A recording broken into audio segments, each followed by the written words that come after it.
With regard to biblical events, however, it cannot be overstressed that archaeological data are mute. Fragmentary ruins, preserving only a tiny fraction of the full picture of ancient life, cannot speak without someone asking questions of them.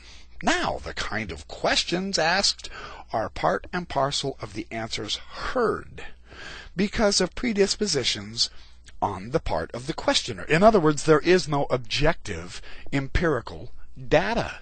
The very question we asked is based on our assumptions, and the answers is because of the kinds of questions we ask. Archaeology can prove very little about anything without minds stored with a wide-ranging variety of information, which carefully begin to ask questions of the mute remains in order to discover what they mean.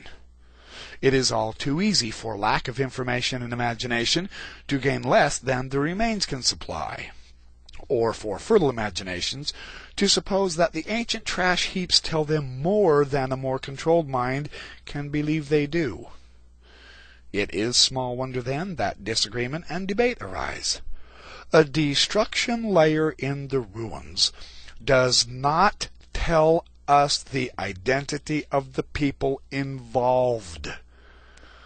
Indeed, we know that certain black soot and charcoal layers do not necessarily mean destruction.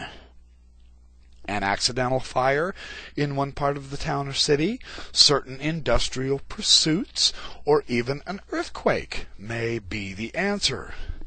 This is fascinating, because this is the argument they use. If the Book of Mormon is true, why can't we find anything? If we did, it doesn't tell us the identity of the people involved, according to G. Ernest Wright. Final proof of anything ancient must be confined to such questions as how pottery was made, what rock was used, and what food and fauna were present. Certainly that proof does not extend to the validity of the religious claims of the Bible would place upon us. And we must remember that the Bible is not a mine of scientifically grounded certainties about anything. It is instead a literature that places before us one of history's major religious options. Inscriptional evidence is of exceptional importance for biblical backgrounds, and even for occasional mention of biblical pieces and places. This is fascinating. These hypotheses will stand or be altered as new information makes change necessary. Final and absolutely proven answers are impossible to provide. One generation's questions may not be another. And in every case, the questions asked are integral to the answer. So we have the interesting phenomenon that one generation's research differs from another. This is crucial to understand. Over on 172, Ernest Wright, I'm going to read his basic conclusion. Whether it is Trojan history, Phoenician history, or what history remains in the book of Joshua, we must begin with the fact that we have actual texts. These must be interpreted by all the means of literary analysis available to us. Then we must reconstruct the archaeological and ecological context as best as we can, both in the given area and in the widest possible context. Well, that makes sense. Only then can we examine the question as to whether the one illuminates the other, or whether a reasonable hypothesis can be reconstructed. In other words, that explains best on what we are observing at this time. The dictum of Father Roland DeVoe is axiomatic. Archaeology does not confirm the text, which is what it is. It can only confirm the interpretation which we give it. Ooh, Conversely, archaeology, dealing with the wreckage of antiquity, proves nothing in itself. It has to be analyzed in a variety of ways, and then with all the other data available. Its meaning in the overall picture of a cultural continuum, the meaning is expressed by interpretation. Here again, it is the interpretation that is at all usable, and that is the product of a human brain with the use of tools available, not in a pure vacuum mistakenly called by some science. Instead, the brain belongs to a limited person living and working in a given time and space. A person is not more infallible than his sources and predecessors. Ambiguity and relativity enter every sphere of human activity.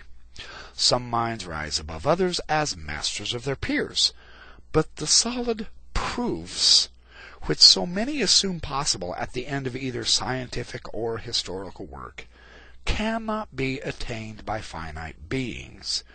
We are historical organisms by intrinsic nature, and ambiguity is always a central component of history, whether of the humanities, of social science, or of natural science. This is the nature of it. Now that's powerful. That's powerful. That's G. Ernest Wright on what archaeology can and cannot do. You'll notice he is saying we need the data, the written data, and that written data is always interpreted. If the data is not there, we can't possibly give a proper, functional, empirical interpretation of the past. Bill Hamblin contends that's the way it is with Mesoamerica. Quite frankly, based on what little I've read about it, I've read a few books, I think he's got something there. Now, Hugh Nibley, in his appendix to An Approach to the Book of Mormon, he describes some ideas on the archaeologists.